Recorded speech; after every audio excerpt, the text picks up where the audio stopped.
The story begins with a man named Paume, standing at the edge of a towering mountain, his comrades gathered behind him. As he gazed into the horizon, he announced that their enemies were approaching.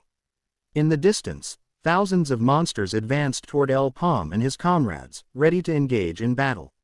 Among the advancing horde was the king of dragons, Gornthale, charging toward Paume and his comrades with relentless speed, ready to unleash devastation upon the remaining survivors. A woman stepped forward and spoke to Paume, informing him that the centaur's stronghold had fallen, leaving them with nothing else to rely on. The woman went on to say that the Cygna's Knight, the Resistance, the Cross Hunters, all the adventurers, and even the 6 heroes, once seen as the people's last hope, were now dead. She added that Paume was the only one left, the final adventurer who remained as their beacon of hope. As the King of Dragons drew near, Paume rallied his comrades, instilling courage in them. He urged them to fight for their lives, declaring this would be their final adventure. When midnight came, Paume was the only one still alive, though gravely wounded from the battle with the monsters. Paume surveyed his surroundings, realizing that everything had been destroyed in the battle against the monsters. As he gazed down, he saw his comrades lying lifeless on the ground, fallen in their struggle.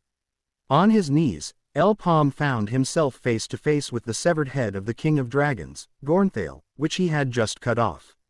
Yet, despite this seeming victory, a sense of hopelessness overcame him.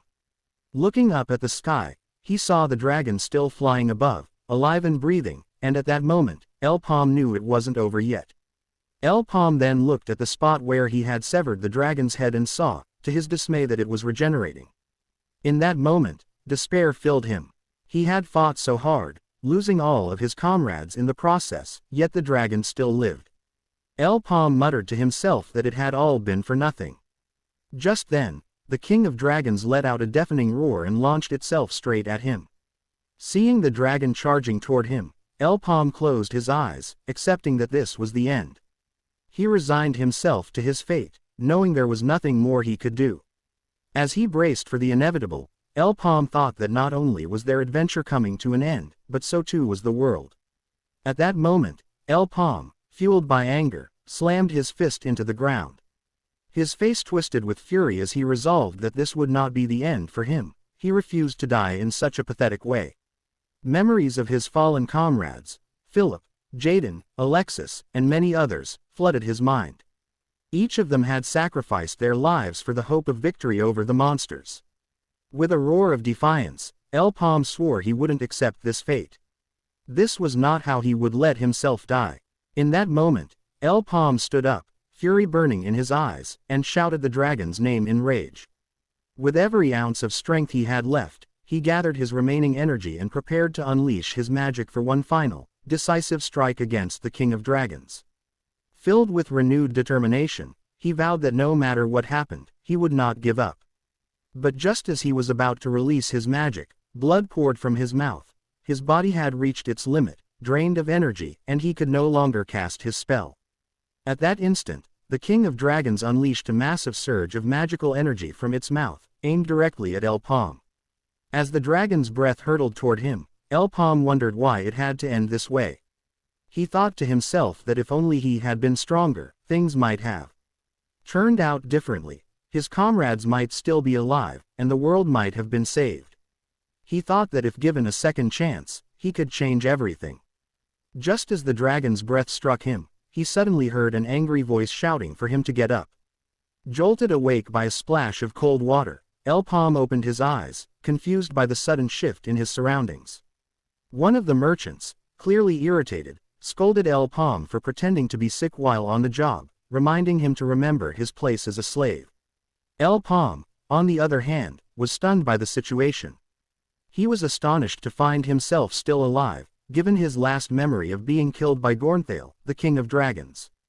As he looked around, he was shocked to discover that he was in a completely different place. Observing his surroundings and the people around him, Paume realized he was in the slave market.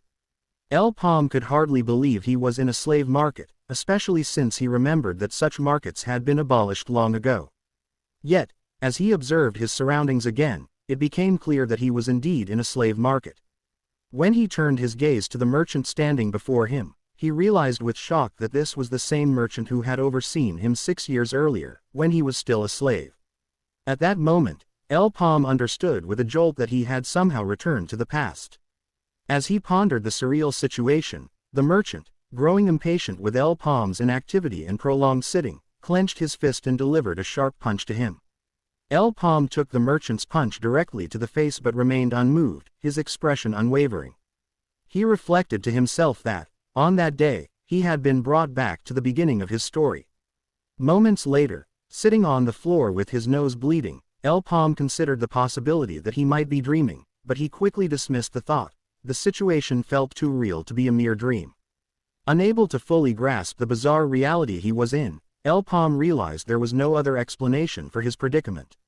At that moment, a group of adventurers entered, accompanied by the merchant. The merchant explained that the slaves were intended to be used as bait for the adventurers, who could choose any of them they wanted. He added that the slaves were in good condition and had been recently acquired. Hearing this, one of the adventurers decided to take both of the slaves in front of him. Paume, feeling a surge of determination, resolved not to dwell on his current predicament. Recognizing this as his second chance at life, he was determined to make the most of it. A few moments before Paume was bought by the adventurers, outside the slave market lay the beautiful harbor city. As Raymond stepped off the ship, he shouted with excitement, thrilled to have arrived. His eyes sparkled with joy at finally being in Harbor City.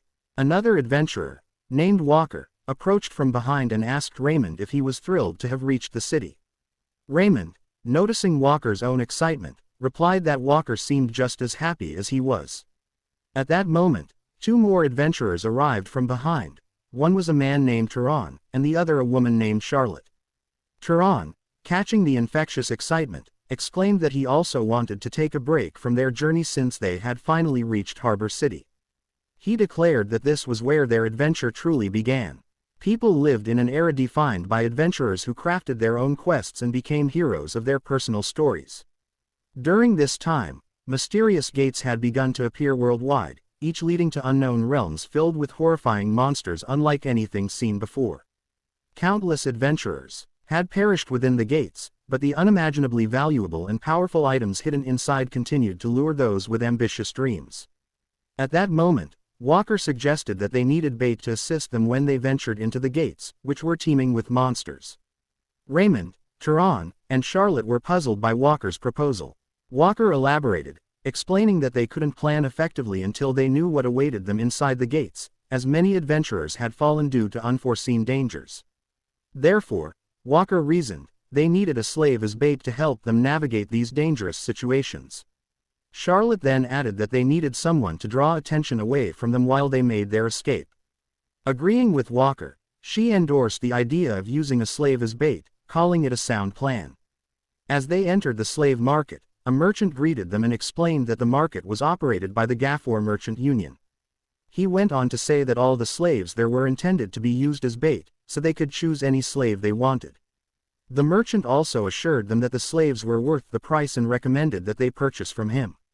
The merchant then pointed out 2 of the slaves, telling the adventurers that they were in excellent condition and had been acquired recently. Walker decided to take both slaves and informed the merchant of his choice.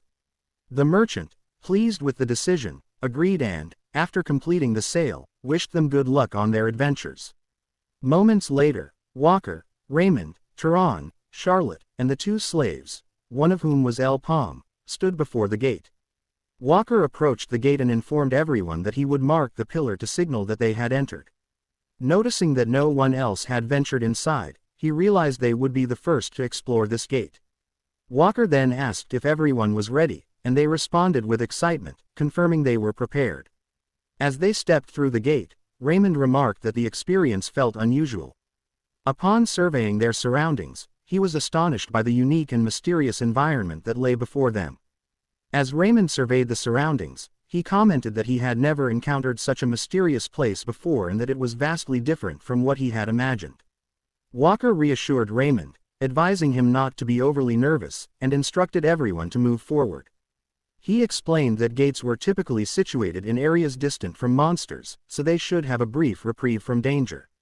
Walker also added that they wouldn't be able to use the same gate to return, so they would need to find an alternative exit to reach their original starting point. Just as Walker was speaking, a monster appeared behind Charlotte and devoured her before she had a chance to react. The group was stunned that a monster had appeared so close to the gate, and within mere moments of their entry. Raymond screamed Charlotte's name, but it was too late, she had already been consumed. Panic spread among the adventurers, but Walker quickly took action. He activated his magic, drew his bow, and fired a volley of fire arrows at the monster that had just attacked Charlotte. At that moment, Walker realized something was seriously wrong. He instructed everyone to tie the slaves to the trees to use them as bait while they made their escape. One of the slaves pleaded to be taken along, but Turan told him to be quiet and follow orders. Meanwhile, Raymond closed his eyes, began running, and apologized to the slaves for leaving them behind. Holding Charlotte's lifeless body, Walker informed the others that the gate was too dangerous, and their mission was a failure, clearing it was impossible. He urged them to find an exit quickly. Meanwhile, Raymond, stunned and in disbelief at the events that had unfolded, was frozen with shock. Seeing Raymond's state, Turan grabbed him, shaking him awake. He instructed Raymond to pull himself together and listen to Walker. Turan reassured Raymond to calm down, acknowledging their failure at this gate but reminding him that they could always prepare for the next one. He urged Raymond not to give up and to focus on the present moment. As Turan reassured Raymond that they would all make it out of the gate alive, a massive monster emerged from behind and immediately crushed Turan to the ground, killing him instantly. Walker called out for Turan, but it was too late. Raymond, paralyzed by shock and disbelief, was at a loss for what to do. In a desperate move, Walker cursed the monster, drew his bow, and fired a barrage of fire arrows at it. However, the attack proved ineffective. The monster lashed out with its tongue, ensnaring Walker by the neck and pulling him toward it. Within moments, it bit down on Walker's head, killing him instantly. Seeing the horrific scene, Raymond fell into a state of panic, immobilized by fear. The monster then shifted its attention toward him, causing Raymond's terror to intensify. He began crawling backward in a desperate attempt to escape. However, the monster swiftly grabbed hold of his leg with its mouth. Raymond screamed in agony but continued to crawl, determined to flee from the beast. Meanwhile, a man standing some distance away watched Raymond being devoured with a cold, detached gaze. It was none other than Paume. Seeing Paume, Raymond called out for help, expressing relief that Paume was still alive. Bleeding heavily, Raymond confided that all his companions were dead, leaving only himself and Paume. He apologized to Paume for using him as bait and for abandoning him to die. Raymond, realizing he couldn't survive the gate alone, pleaded with Paume to help him, emphasizing that more people were needed to increase his chances of survival and escape. However, Paume remained unmoved, merely observing Raymond from a distance. Desperate, Raymond screamed and begged Paume to assist him instead of just watching him perish. Raymond cursed Paume for not helping him, but Paume merely gave a faint smile and told Raymond that it was too late to save him. As Raymond looked down and saw that half of his body was already consumed by the monster, he realized there was no chance of escape. Laughing bitterly, Raymond told Paume that he would not survive this gate and that Paume would be the monster's next prey. In that moment, Raymond was fully engulfed by the monster. After the monster had completely devoured Raymond, it turned its focus on Paume. Unbothered and calm, Paume took a fighting stance, ready to confront the beast. As the monster charged at him, Paume remained unfazed. With a swift, precise motion, he drove his spear through the monster's center, killing it instantly. Wiping the blood from his face, Paume vowed to himself that he would not die here and that this would not be the place where he met his end as in his previous life. A few moments later, Paume picked up a staff lying on the ground. Upon holding it, he discovered that the staff had the ability to produce fire arrows. Paume considered this newfound skill a valuable asset, noting that it was well suited to his current level of ability. However, he also recognized that having just one weapon was insufficient. Paume reminded himself that as an adventurer, he needed more than a single tool to face the dangers of the Mystic Gates, which were occupied with monsters. At that moment, Paume noticed a corpse of an adventurer lying in the Mystic Gates. Recalling that some adventurers hid their valuables in their shoes, he decided to check the deceased's footwear. From one of the shoes, he discovered a ring. When Paume put the ring on his finger, he was astonished to find it was a telekinesis ring. Suddenly, Paume's senses heightened as he heard a horde of monsters approaching from behind. He realized that the creatures might have been drawn to him by the scent of blood. In the heat of the battle, the monsters launched a fierce attack on Paume. He managed to defend himself initially, but one of the monsters struck a powerful blow, shattering his spear.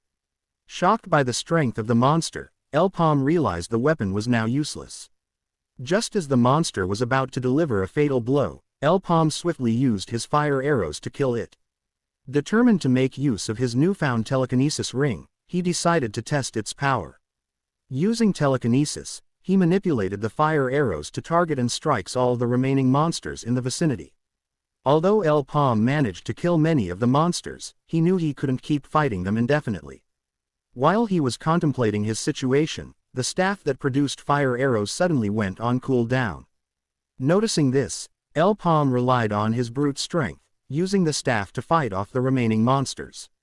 After a few moments, the staff's cooldown ended, allowing him to use the fire arrows once more. With renewed determination, Paume finished off the remaining monsters. As he surveyed the defeated creatures, he heard a voice behind him. As Paume turned to locate the source of the voice, he was surprised to see Charlotte, one of the adventurers who had bought him as bait, lying on the ground and near death. With her last breaths, she questioned Paume about his true identity, noting that he was no ordinary slave given his ability to wield both a spear and magic. Paume was taken aback to see her still alive, but before he could respond, Charlotte asked why he had Walker's staff. Glancing at his wrist, she noticed that he had awakened, and she wondered aloud how a mere slave could achieve such a feat. Charlotte, realizing the severity of the situation, accused Paume of being responsible for the deaths of her companions. She asked if he had orchestrated the entire tragedy. Before she could continue, Paume interrupted, clarifying that she had misunderstood. He explained that it wouldn't have mattered if he had planned their demise. Ultimately, he would have killed them all regardless, even if the monsters hadn't been involved. Shocked by Paume's revelation, Charlotte was taken aback. Paume, filled with disdain, declared his hatred for those who used slaves as mere bait. Without hesitation, he aimed the staff at her and delivered the final blow, ending her life. Moments later, back in the city, everyone was astonished that a mere bait slave was the only one who survived the gate and returned alive. Meanwhile, Paume reflected on his situation, realizing that the dice had already been cast. He knew he needed to act quickly to avoid repeating his past mistakes. As he glanced at the Adventurers Guild, he resolved that his first priority was to free himself from his life as a slave. Inside the Adventurers Guild, the guild leader, Abbas, was stunned to learn that Paume, the slave, was the only one who had returned alive. An executive informed Abbas that this was indeed the case. The executive added that, remarkably, Paume had returned without a single scratch. However, Abbas remarked that it wasn't surprising for someone designated as bait to come back unharmed. The executive then clarified that Paume was not only the sole survivor but that all the other adventurers who had accompanied him had perished in the dungeon. Upon hearing this, Abbas found it quite unusual. He noted that not only had Paume returned unharmed, but he had also come back on his own accord rather than fleeing. Abbas remarked that it was common for debt slaves to be used as bait again, even if they survived the gate. Despite this, he was astonished that Paume had not attempted to escape. This led Abbas to conclude that Paume must have been fully aware of the futility of trying to escape their control. The only way a slave could truly escape was through death, which was likely why Paume had chosen to return. He understood that escaping their hold was not an option. Abbas, after reflecting on the situation, told the executive that this was indeed the way of the Gafor Merchant Union. He questioned why the executive was reporting such a trivial matter. However, the executive interrupted Abbas, informing him of another significant detail: the slave had unlocked the first circle. Abbas was taken aback by the news that a mere slave had achieved this feat. He pondered the implications, realizing that a slave with such power could harbor resentment towards the merchant union. This new development raised concerns for Abbas, as he was uncertain about the potential consequences if things were to go awry. The executive then added that, In addition to everything else, the slave had requested a change in his contract. Abbas was perplexed and asked for clarification. The executive explained that the slave wished to register as an adventurer. Abbas was stunned by the audacity of a mere slave daring to alter his contract and seek to become an adventurer. To his further surprise, the executive informed him that Mr. Rakan had specifically ordered Abbas to personally handle the matter concerning Paume.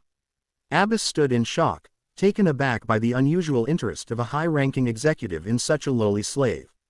After a few moments, Abbas stood by the window, unable to believe that a mere bait, who was also a slave, wanted to become an adventurer. Paume recalled that in his own time, under Queen Signas, the status of a slave was supposed to have been abolished. However, this was merely superficial talk, as humanity had always been enslaved to Meso. The notion of slavery, perpetuated by the Maple world, dictated that those who failed to repay their debts would make amends through labor. This concept had become entrenched, despite the claims of progress. When Paume's only family, his father, collapsed due to illness, Paume was also thrust into slavery. He recalled the trial that led to his enslavement. Paume had purchased black moss from the Gafor Merchant Union on credit. However, the merchant union suddenly and drastically increased the price of the black moss to an amount that Paume could not afford to repay. As a result, he was accused of failing to settle the debt by the due date. Paume was then forced into labor for the merchant union, a form of exploitation that lasted for 6 long years. Paume was now in the guild master's room, resolute in his quest for revenge in this lifetime. He introduced himself to Abbas, noting that Abbas was a key ally of Rakan. Paume thought to himself that he had caught a significant target and planned to leverage Abbas to achieve his revenge. Abbas, sipping his tea, informed Paume that he had already reviewed the report and was aware of Paume's request to change his contract. He then told Paume he would be brief in his response. At that moment, Abbas told Paume that he was willing to revise the contract and offered to change it to one suited for an F-rank adventurer. Paume, pleased that Abbas was so quick to meet his request, thanked him but clarified that he wanted to be ranked as an E-rank adventurer, not F-rank. Paume thought to himself that he didn't want to be led by Abbas's pace. Abbas, surprised that Paume had rejected his offer and instead requested to be ranked as an E-rank adventurer, reminded him that the Adventurers Association hadn't even assigned him a rank yet. Paume then explained to Abbas that he had explored over 100 gates in the past 3 years as a baiting slave.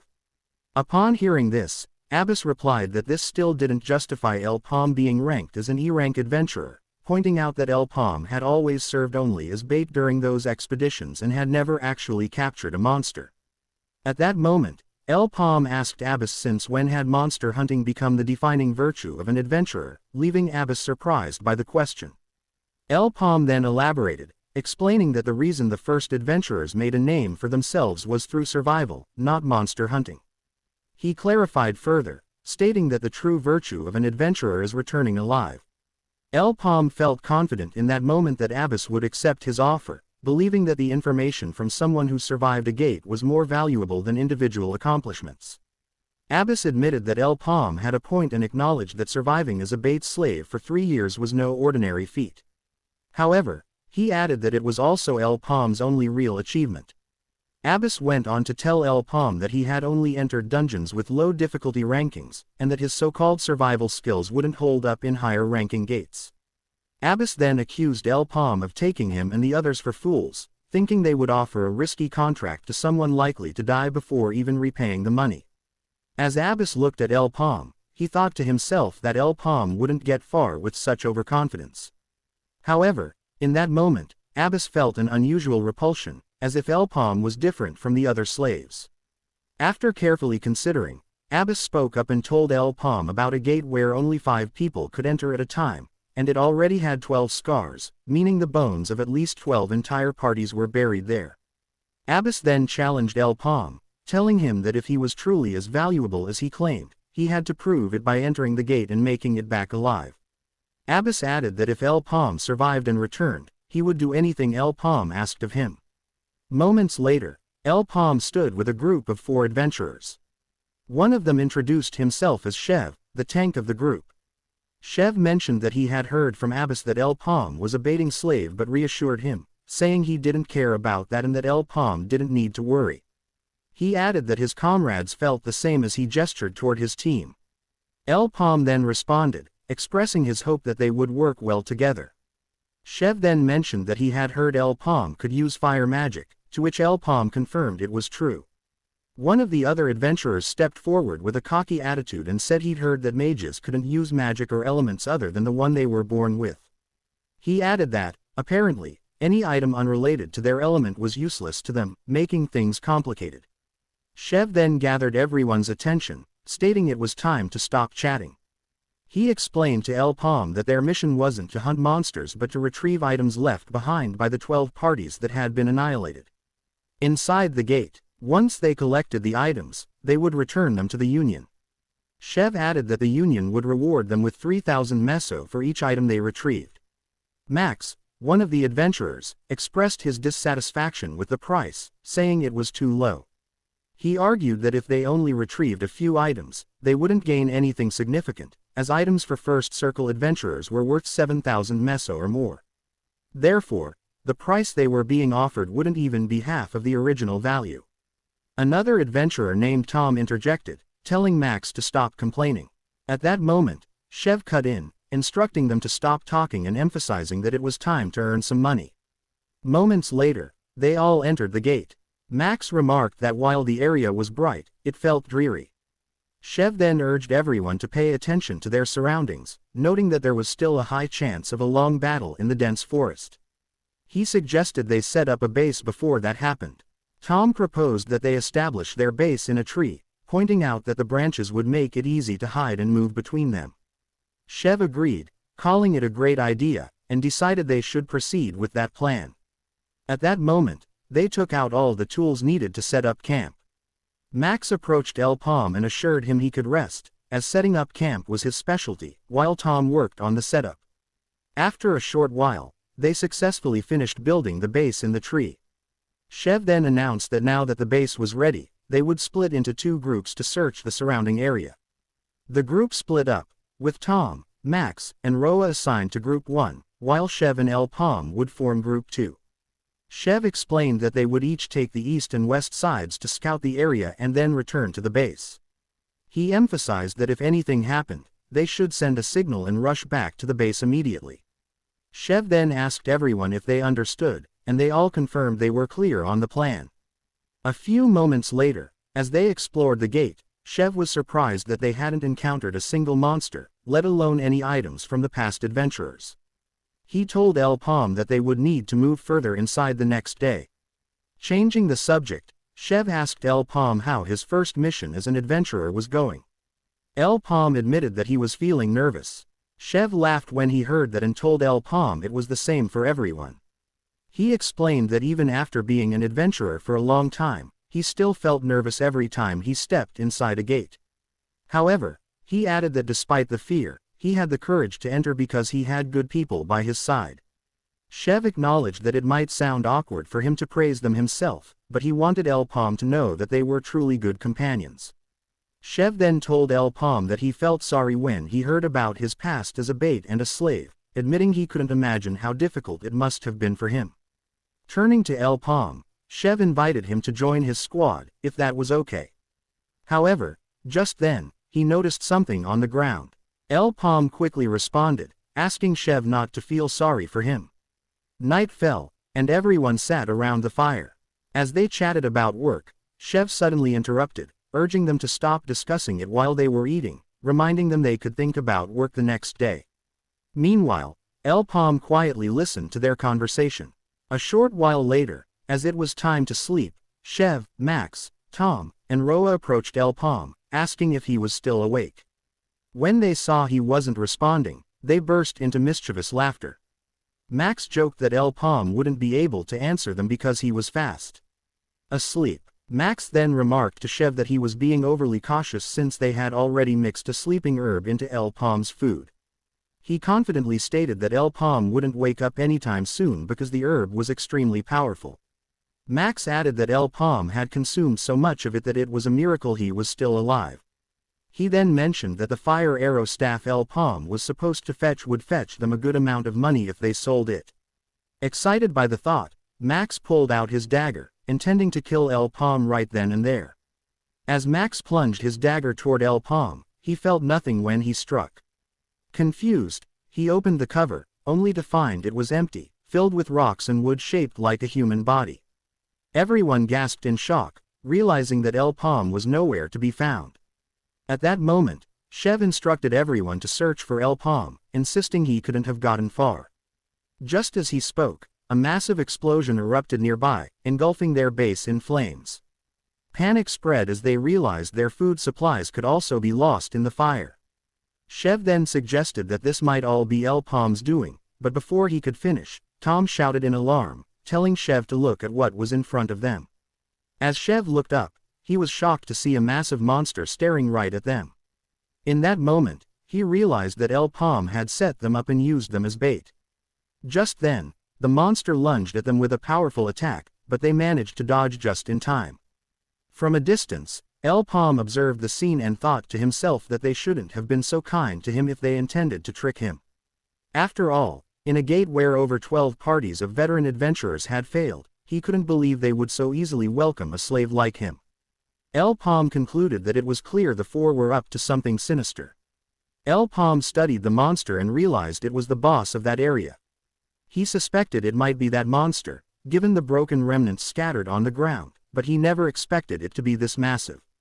Meanwhile, the four adventurers were frantically running away from the creature, panicked and unsure of how to deal with it. Chev thought to himself that the monster they were facing posed a significant disadvantage. Tom then asked Chev what the creature was, and Chev replied that it was known as a gold slime, something not typically seen in gates. He further explained that the gold slime was a rare boss monster that only emerged from red gates. Its body was composed of acid, making it the worst possible matchup for a group that relied solely on melee weapons. Chev then added that the most dangerous aspect of the gold slime was its ability to launch long-range attacks. Just as he said this, the gold slime fired a magic spell called Acid Arrow at them. Luckily, they managed to dodge it, but the path affected by the attack was left corroded and burned, as the gold slime could shoot acid from its body. In a state of panic, Tom exclaimed that the monster was too powerful and expressed his uncertainty about how they would stand a chance against it. Tom asked Chev if there was any way to deal with the gold slime, but Chev urged everyone to get out of the area first. He explained that the acid arrow had a cooldown of 1 minute, giving them time to recover and formulate a strategy. Chev then informed them that they needed to break the core located in the gold slime's head to defeat it. Hearing that the monster's skill was still on cooldown, Max turned back, ready to attack. Chev saw Max preparing to attack and shouted for him to stop, insisting they should all strike the monster at the same time. Max argued that they still had enough time before the cooldown expired, claiming it was their chance to attack. Just as he said this, the gold slime shot another acid arrow, and it cut Max in half, killing him instantly. The rest of the group was stunned by the sight. While Chev felt a wave of confusion, he was certain there should have been plenty of time left before the monster's cooldown ended, yet it had used its skill again. At that moment, the gold slime shot another acid arrow, and all four of them disintegrated instantly under the monster's corrosive attack. El Paume realized the fight was over for them. He thought to himself that Chev had been right, but he also recognized that a gold slime could consume items to grow stronger with each one it ingested. This meant that the usual cooldown time of 1 minute had been reduced because the gold slime had become more powerful. El Paume noticed that the gold slime was abnormally large and that its cooldown was nearly non-existent. He understood, after observing the monster, why the other parties that had come to this gate had all failed and perished. It became clear to him that the gold slime had grown so powerful it could easily be classified as a creature suitable for a yellow gate, which was 2 levels above a red gate. El Paume realized that the gold slime was no longer a monster a first circle adventurer like him could handle. He acknowledged that the mission was now a failure, but then he recalled Abbas's words urging him to prove that he deserved to be an E-rank adventurer. In that moment, El Paume made the decision not to retreat. He resolved to confront the gold slime head-on. As the gold slime roamed around searching for its next prey, El Paume launched a sneak attack, using his fire arrow to strike at the monster's core. Unfortunately, the attack wasn't powerful enough, and the gold slime survived. El Paume, realizing this, thought to himself that the monster might possess magic resistance, as he was certain he had aimed directly at its core. Paume then thought to himself that if that was the case, 5 more shots at the monster's core might be enough to take it down. A smile crossed his face as determination surged within him. He was resolved to kill the monster and prove to Abyss that he was worthy of being an adventurer of a higher rank. At that moment, the gold slime began firing multiple acid arrows simultaneously. Despite the struggle, Paume managed to dodge the attacks. He reminded himself that he needed to hit the exact same spot as before without any mistakes. While he knew that no ordinary mage could execute such precision, Paume was no ordinary mage. In his previous life, he had been recognized as the best user of the telekinesis skill, enabling him to control his fire arrows with precision and strike the target exactly where he intended. In that moment, Paume fired his first, second, third, and fourth fire arrows with pinpoint precision, striking the exact same spot on the gold slime's core. Now it was time for him to unleash his final fire arrow for the killing blow. Just then, the monster launched a massive attack toward him, but Paume easily dodged it. Seizing the opportunity, he activated his fire arrow with a smile, confident in the outcome. He sent it flying toward the monster's core, and upon impact, the gold slime exploded, annihilating it in an instant. As the gold slime exploded, its acidic body splattered everywhere, but Paume skillfully dodged the fallout. Moments later, he observed that the entire area affected by the monster's body had eroded significantly. As he descended to inspect the scene, he spotted a tiny round red ball and quickly recognized it as the core of the gold slime. Without hesitation, Paume absorbed all the magical essence contained within the core into his body. Moments later, in the Adventurer Guild, Paume sat across from Abyss. Breaking the silence, Abyss remarked that Paume was not just a big talker, he had actually accomplished what Abyss had tasked him with. However, he then asked Paume why he had returned alone once again and noted that he didn't have the items he was supposed to retrieve from the gate as part of his mission.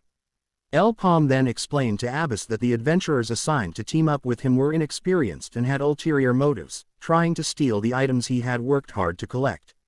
To avoid them, he had chosen to separate from the group, only to encounter the boss monster, which ultimately led to their demise. When Abyss asked what kind of monster had killed his team, Paume replied that it was the gold slime. Abyss was taken aback and realized that if it was indeed the gold slime, all the equipment left in the gate would now be melted, devoured by the monster. Abyss, realizing the implications, felt a wave of annoyance wash over him. All the equipment rented by the Merchant Union to the adventurers was now destroyed, and there was no chance of recovering it due to the gold slime. This represented a significant loss for the Union. On top of that, Abyss had to deal with Paume, who had managed to survive and make it out of the gate, adding to his frustrations. There were a few common rules governing gates. First, the number of people allowed to enter was limited, only those marked on the gate could pass through, and once that number was reached, the gate would deactivate until everyone inside had been eliminated. Second, entrance was restricted based on the gate's difficulty level and the adventurer's circle levels.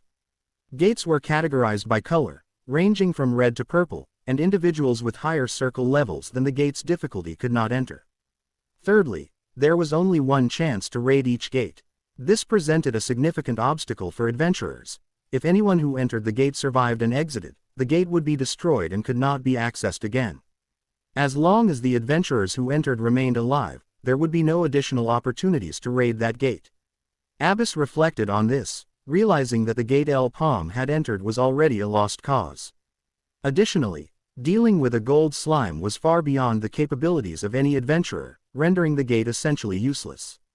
Abyss then told Paume that even though he had managed to survive and the items had all melted, his failure to retrieve them due to the gold slime did not change the fact that he had not completed the gate and had ultimately failed to conquer it. Just as Abyss was speaking, Paume interrupted, asking him to be patient, as he had not yet finished his explanation. At that moment, Paume removed his leather armor from his arm, and Abyss was shocked to see that he now bore a second circle mark. With a confident smile, Paume informed Abyss that he had consumed the core of the gold slime he had defeated. Abyss was taken aback by this revelation. Paume then asserted that this achievement was more than enough to prove his qualifications, insisting that Abbas fulfill his promise to promote him to an E-rank adventurer. Abbas, filled with excitement, announced to Paume that he was not only going to promote him but that Paume would now be elevated to a D-rank adventurer. Paume was taken aback by this unexpected news. Abbas continued, enthusiastically assuring Paume that if they worked together, he would treat him as if he were a C-rank adventurer. In that moment, Paume took the contract and signed it, sealing his new fate. Abbas, observing Paume, reflected that promoting someone who wasn't even a third circle mage to C rank would usually be seen as excessive. Adventurer ranks were heavily influenced by mage's circle, which signified their power, and the differences were stark. However, Abbas recognized that Paume was anything but ordinary. The rapid advancement from a first circle mage to a second circle in such a short time was unprecedented.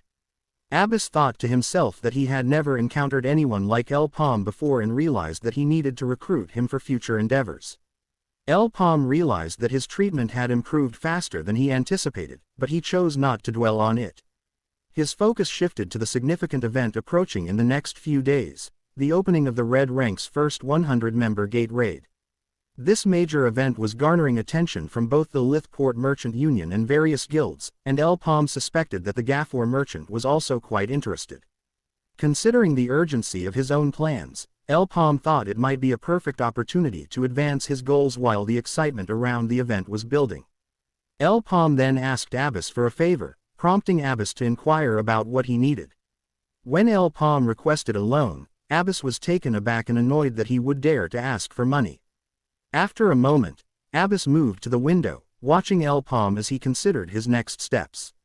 Though Paume received the funds, it wasn't quite enough for his needs. Still, he reassured himself that it would be a good starting point for his plans. Paume considered that the newly discovered 100-member gate was a red level gate, accessible only to those of at least 2 circles. Typically, the Gafor Merchant Union focused on selecting high-ranked adventurers, but they were willing to invest in a second circle mage like Paume because they had their sights set on this gate.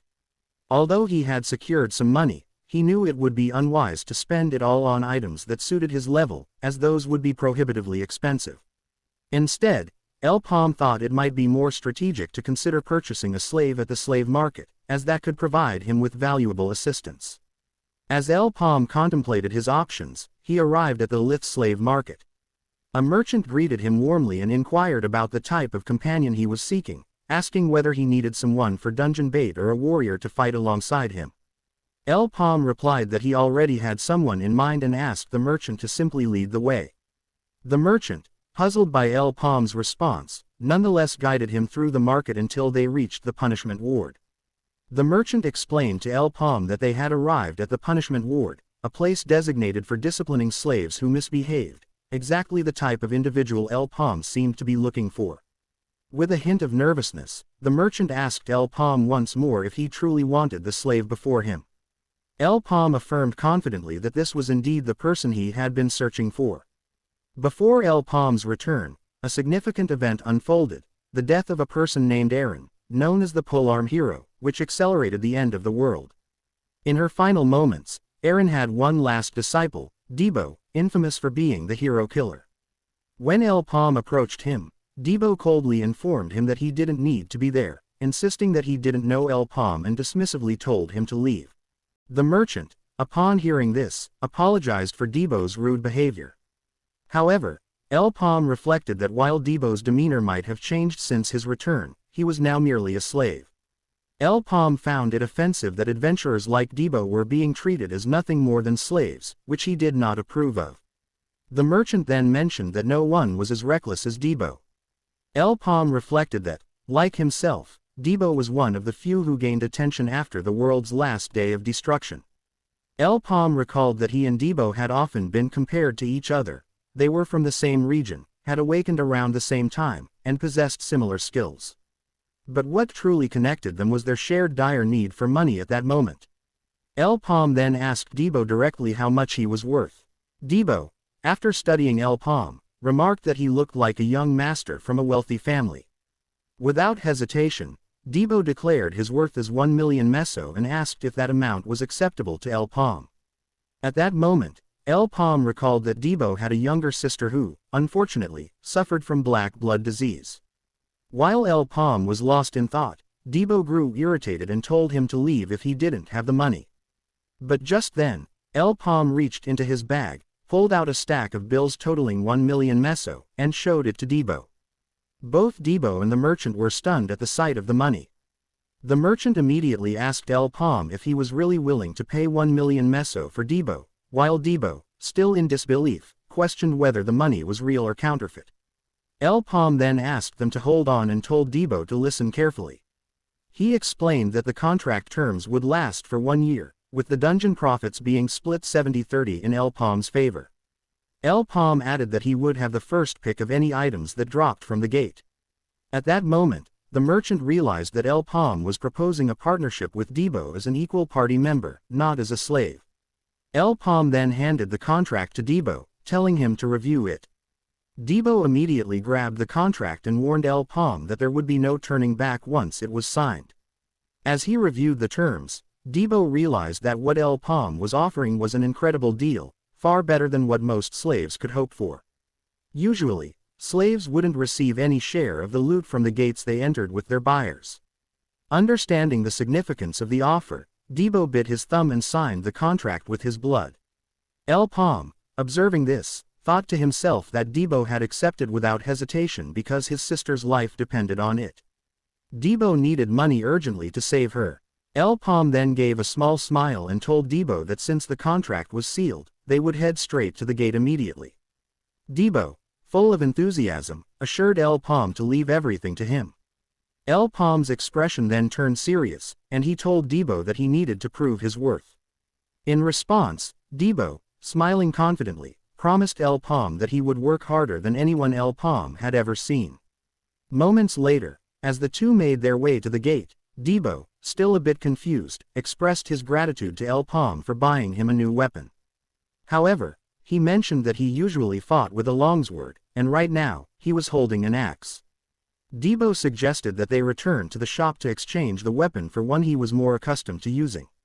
El Paume looked at Debo and told him that from now on, he would be using a polearm when working with him. If Debo didn't like it, El Paume added, they could end the contract right then and there. With no other choice, Debo reluctantly agreed to use the polearm. As they stood in front of a gate, Debo asked if this was the gate where El Paume intended to test his skills. The gate was a red-level gate with an entry limit of 8 adventurers. Noticing this, Debo looked around and asked where the rest of the party members were. He then remarked that someone with El Paume's wealth surely had a strong team of adventurers ready. Debo then asked if there was a healer in their party, but El Paume simply stared at him, expressionless. Confused, Debo asked why El Paume was looking at him that way. El Paume calmly assured Debo not to worry, saying they had enough party members. Relieved, Debo sighed and admitted that El Paume had scared him for a moment. But as he spoke, El Paume pointed directly at him and declared that Debo was the only party member he needed to enter the gate. Debo was stunned by this revelation. At that moment, El Paume kicked Debo inside the gate and urged him not to waste any more time. Debo, however, was screaming in disbelief at the situation he found himself in. Once inside the gate, he turned to El Paume, anger boiling over, and exclaimed that it was crazy to attempt an 8-person gate with only the 2 of them. He insisted that there should be a limit to El Paume's recklessness and added that he shouldn't treat a life or death situation as a joke. Debo then pointed out that, on top of everything, he had to wield a weapon he wasn't familiar with at all. In response, El Paume looked at Debo with evident annoyance. Just then, as Debo continued to voice his complaints, a horde of monsters known as stumps charged at El Paume and Debo, drawn by Debo's earlier screams. These stump monsters were notorious for their tough bark, which swords and spears struggled to pierce, and now a large number of them were advancing toward the two. El Paume quickly stepped in front of Debo and instructed him to move aside. He then unleashed a fire arrow, incinerating the approaching stump monsters in a blaze of flames. After defeating the monsters, El Paume expressed his disappointment, saying he hadn't expected Debo to act so cowardly right after they entered the gate. He warned Debo not to make the same mistake twice. Meanwhile, Debo was stunned by El Paume's ability to dispatch all the monsters with a single strike and thought to himself that El Paume was truly a monster in his own right. In a different location outside the gate, a woman informed a mysterious man that the merchants had taken the bait. She added that they were still working on the plan but had already selected the individuals they would be sending. The woman then asked the mysterious man if they had permission to proceed with the plan. At that moment, holding up a cup of wine, the man replied that he would achieve freedom in this world. Back with El Paume and Debo, they had finished dispatching all the monsters in the vicinity. Debo then reported that he had collected a total of 27 magic stones from the defeated creatures. Upon hearing this, El Paume suggested they continue moving forward, and Debo readily agreed. As they walked, Debo reflected that he had initially thought El Paume was just a crazy person, but after witnessing his fighting skills, he realized El Paume was no joke, he was the real deal. Debo observed El Paume using his telekinesis, manipulating fire arrows with remarkable precision, and he thought to himself that he had never seen anyone control telekinesis in such a way before. Debo then smiled to himself, thinking that working with a talented person like El Paume would allow him to earn a lot of money. With the profit split at 70-30, he realized he could save on medical and living expenses for his little sister. While Debo was lost in these thoughts, El Paume suddenly interrupted him, saying they had found what they were looking for. Confused, Debo turned to see another group of stump monsters, numbering around 9, in front of them. Upon hearing El Paume's comment, Debo was puzzled by what he meant by a perfect number. El Paume then looked at Debo seriously, as if urging him to figure it out. Moments later, Debo found himself fighting the monsters alone, just as El Paume had instructed. As he battled the creatures, Debo couldn't help but think how annoying it was to face these monsters with a weapon he was unfamiliar with, making it difficult to hold his own. He wished he had 10 lives, imagining how much easier the fight would be if he did. Observing from a distance, El Paume thought to himself that Debo had mentioned he had only ever used a sword as his main weapon, which made his awkward movements all the more evident. However, El Paume believed that Debo would soon come to realize that the polearm he was wielding would be the key to unlocking his true potential. He had no doubt about Debo's talent, especially since he was the only one chosen by the polearm hero to be her student. As Debo fought the monsters, he began to realize that the polearm he was wielding had a significant range and impressive power. In fact, it felt more comfortable than the sword he was used to. He noticed that after he relaxed and stopped tensing up, the polearm felt lighter in his hands. By wielding it more gently, he discovered that he could easily slash through the monsters, making it simple for him to take them on alone. El Paume, observing Debo's progress, thought to himself that Debo had quickly gotten the hang of the polearm. Despite not having awakened a circle yet, Debo was already showing remarkable skill. Suddenly, the ground shook violently, and Debo screamed in surprise, initially believing it was an earthquake. Just then, a massive monster burst through one of the nearby rocks and lunged at Debo, but he managed to dodge the attack just in time. He was taken aback by the sheer size of the creature. As the monster prepared to deliver a powerful blow, El Paume rushed in to save Debo, guiding him to a safer position. Once there, El Paume swiftly threw Debo to the side to protect him from the impending attack. El Paume then spoke to Debo, explaining that the monster's size had no bearing on its threat level. In fact, larger creatures were often easier to defeat. With that, he launched a fire arrow directly at the monster, but to his surprise, the creature managed to block the attack. Realizing the monster's speed was greater than he had anticipated, El Paume decided to alter his approach. He shot another fire arrow, this time using telekinesis to guide it with precision. As he maneuvered the arrow to strike from behind the monster, he was taken aback when the creature still managed to block the attack. El Paume was shocked to witness this unexpected display of agility. El Paume and Debo began to sprint away from the monstrous threat. It soon became clear to El Paume that magic was ineffective against the creature. He noted that it wasn't that his attacks were failing, rather, the monster was simply adept at blocking every one of them. Upon further reflection, El Paume realized that the branches protruding from the monster were interfering with his spells. Just then, the monster launched a powerful attack toward them. Fortunately, Paume quickly employed his telekinesis, allowing him to maneuver both himself and Debo out of the dangerous situation. Debo exclaimed to Paume that he thought he was going to die. However, Paume quickly interrupted him, instructing Debo to focus on the stump monsters while he handled the larger creature. Debo was shocked to realize that several stump monsters were already charging toward them, ready to attack. As Paume moved to confront the giant monster, Debo attempted to stop him, but Paume was too fast. Without hesitation, Paume summoned another fire arrow and unleashed it at the enormous creature. Seeing Paume's attack, Debo thought to himself that it was futile. Defeating such a monster required a proper plan, and they needed to find a way to escape. However, as the fire arrow exploded, it surprisingly inflicted damage on the creature. Debo was taken aback, realizing that Paume had managed to hurt the monster after all. At that moment, Paume realized he understood how to effectively combat the monsters. He concluded that he just needed to shoot fire arrows and use telekinesis to maneuver them around the branches that protected the creatures. Although the branches were quick to block his attacks, Paume knew he had an advantage. As a second circle mage, he could conjure magic twice. This ability allowed him to create 2 fire arrows simultaneously, increasing his chances of success against the monster. Debo watched in astonishment as Paume conjured 2 fire arrows simultaneously. Not only that, but Paume had also devised a clever strategy to take on the monsters. One arrow would serve as a distraction while the other approached from behind. Debo realized that even if the monster managed to block the first arrow, it would be unable to defend against 2 consecutive attacks.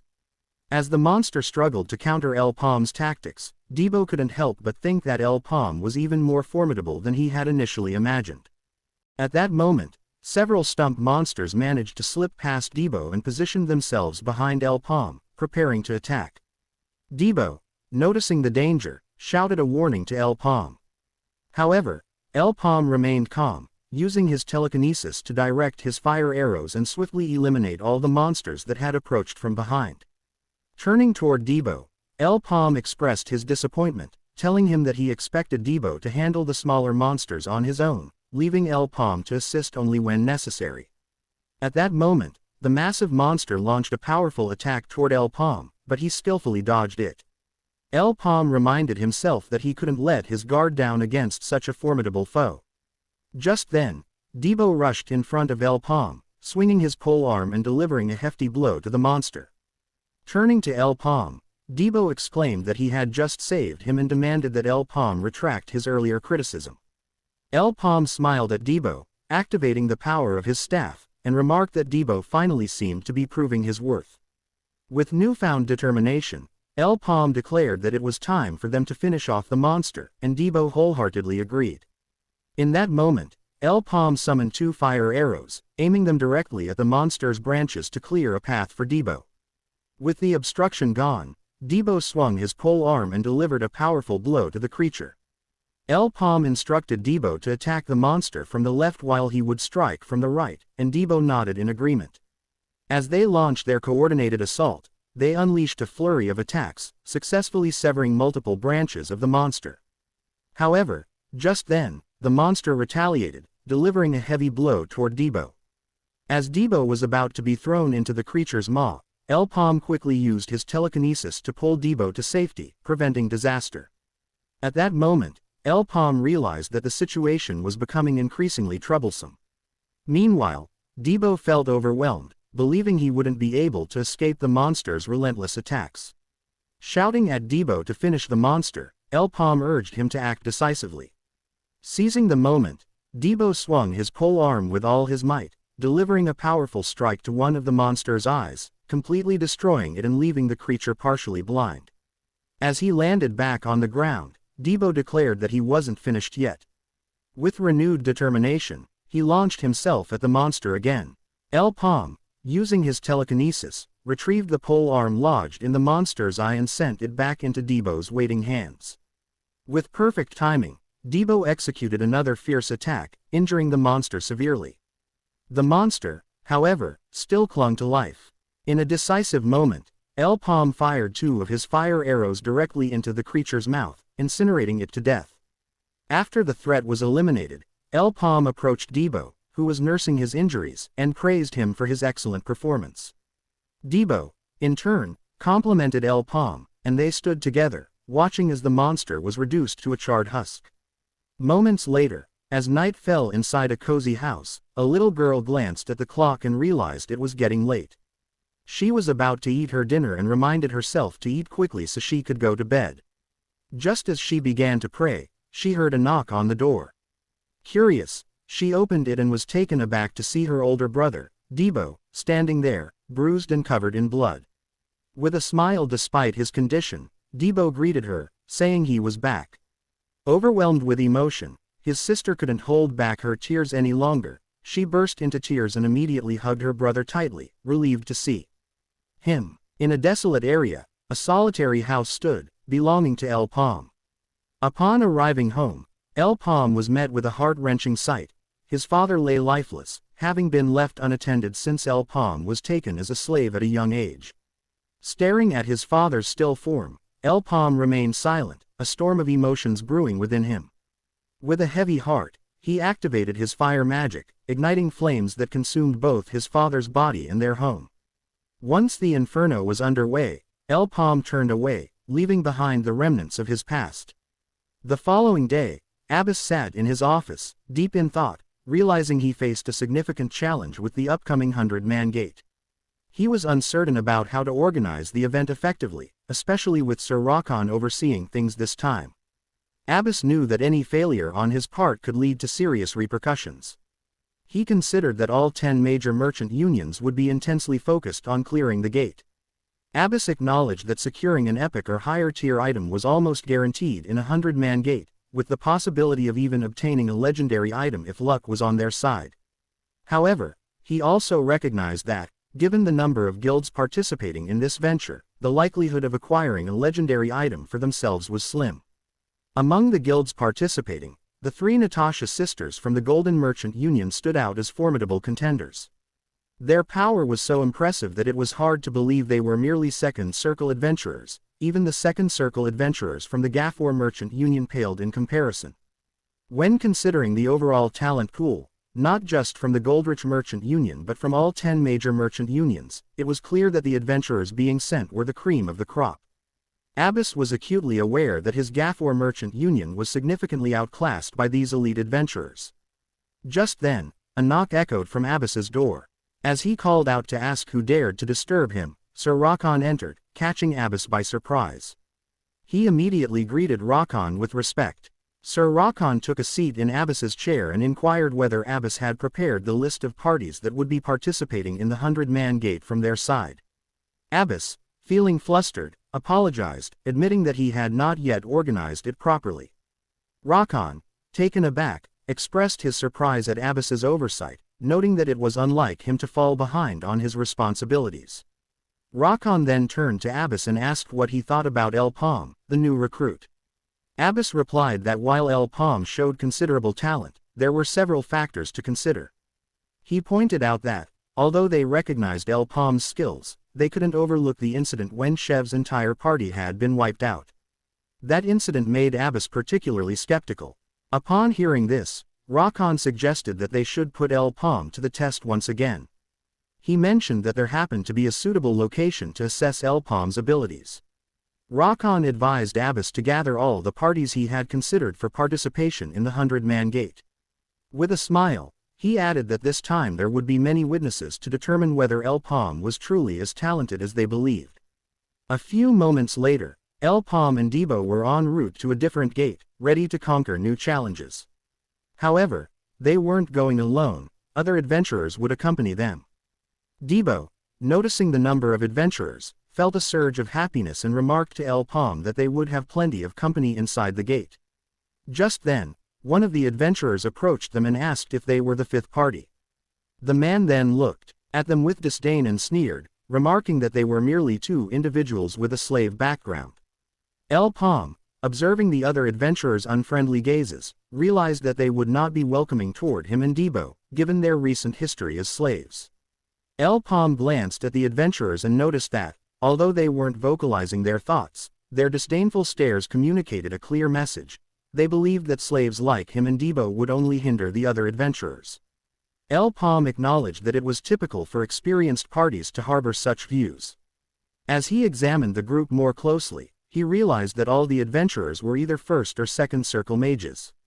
He thought to himself that these adventurers were vastly different from Chev's party. They were the real deal and didn't require any bait to tackle the challenges posed by the gate. Abbas stepped forward and addressed the gathered adventurers, stating that now that everyone was present, he would keep his remarks brief. He announced that they would proceed with the test and that he would offer a chance for those who demonstrated their abilities. Confusion spread among the crowd regarding what Abbas meant by that chance. He clarified that successful completion of the test he had arranged would grant them the opportunity to participate in clearing the 100-man gate. Gasps of surprise rippled through the group at the prospect of such a valuable opportunity. Abbas continued, mentioning that he was prepared to offer special treatment, urging everyone to give their best effort in clearing the gate they were about to enter. Meanwhile, El Paume reflected on Abbas's intentions, knowing precisely what the man was aiming to achieve. The adventurers entered the gate, finding themselves in a dense forest. One of the adventurers suggested that they should only gather together when it was time to confront the gate's boss. In the meantime, he proposed that they split up to explore the area, with the plan to regroup when they received a signal. Another adventurer chimed in, declaring that his team would simply eliminate anything in their path and urged everyone to stop wasting time and begin their exploration of the gate. His teammates nodded in agreement, ready to follow his lead. As they walked deeper into the forest, they encountered a single monster. The leader of the group, spotting the creature, announced that it was just one monster and immediately launched a magical attack. When the spell hit, he remarked that it was boring because the monster was too weak. He then ordered one of his subordinates to retrieve the magic stone from the defeated monster so they could move on quickly. However, as the smoke cleared, they were all shocked to see that the monster was still standing, unharmed. The leader was taken aback that his magic had failed to subdue it. Just as he was about to voice his confusion to the team, they suddenly realized they had been surrounded by numerous other monsters, and panic set in as they understood they were in serious trouble. A few moments later, despite the intense battle, they managed to defeat the monsters, though everyone was left feeling exhausted. One adventurer called out to their leader, Dolan, expressing concern that the monsters were stronger than usual and asking what they should do next. After carefully considering the situation, Dolan informed his team that winning based on kill count was no longer feasible. If they continued at this pace, they would exhaust their stamina before achieving anything significant. Dolan then proposed a risky but decisive strategy. They would break away from their alliance and head straight for the boss.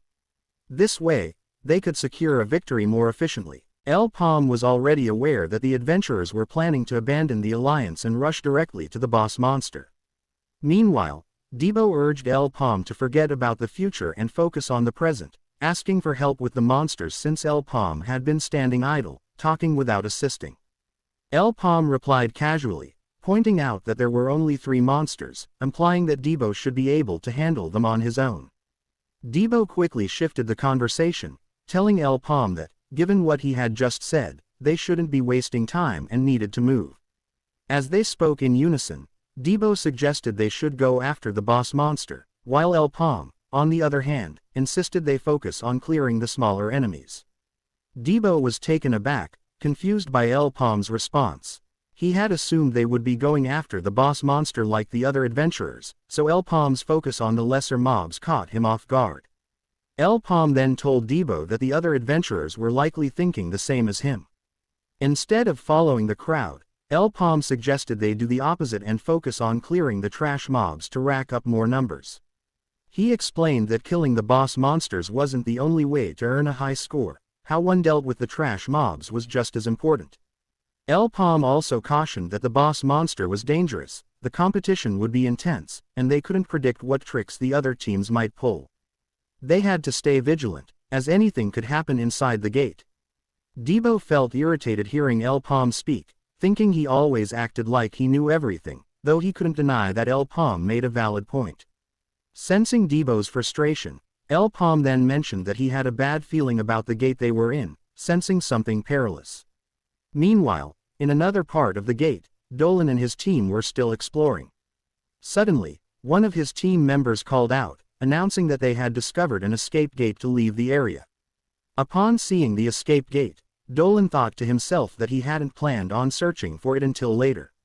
However, he realized this was fortunate, as it would provide an easy way out if they found themselves in trouble. He then instructed one of his subordinates to leave markings along the way, ensuring they could quickly find their way back to the escape gate if needed. At that moment, one of Dolan's subordinates, Avante, suddenly burst into loud laughter, surprising Dolan and the rest of the team. Puzzled, Dolan asked Avante what was wrong and why he was being so loud, but Avante wouldn't stop laughing. Concerned, Dolan approached him, grabbed his shoulders, and warned him that the noise could attract monsters. As Dolan turned Avante to face him, he was shocked to see Avante crying and laughing simultaneously, as if he had lost control. To Dolan's horror, the rest of his subordinates also started laughing uncontrollably.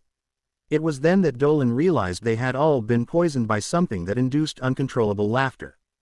Panicking, Dolan quickly covered his mouth and thought that he needed to escape, even if it meant leaving his team behind. As he fled, the boss monster suddenly appeared behind him. Before Dolan could react, the monster unleashed its poison gas. Despite covering his mouth and nose with his hand, it was futile. Dolan was soon affected. He began laughing uncontrollably, just like the others, powerless to stop it. As his laughter echoed through the air, he and his entire team were mercilessly wiped out by the boss monster. In another part of the gate, Paume and Debo continued searching for trash mobs to kill. As they walked, Debo began to realize that Paume hadn't fought a single monster since they entered the gate. While he was lost in thought, a flare suddenly shot up into the sky. Debo quickly pointed it out to Paume, saying, "There's a flare."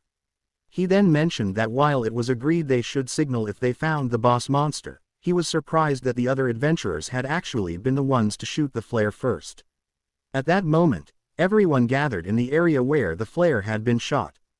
As Paume scanned the group, he noticed that one team was missing. Iburuthan, one of the adventurers, spoke up, addressing the crowd. He announced that since everyone seemed to be present, it was time for him to explain why he had summoned them all there.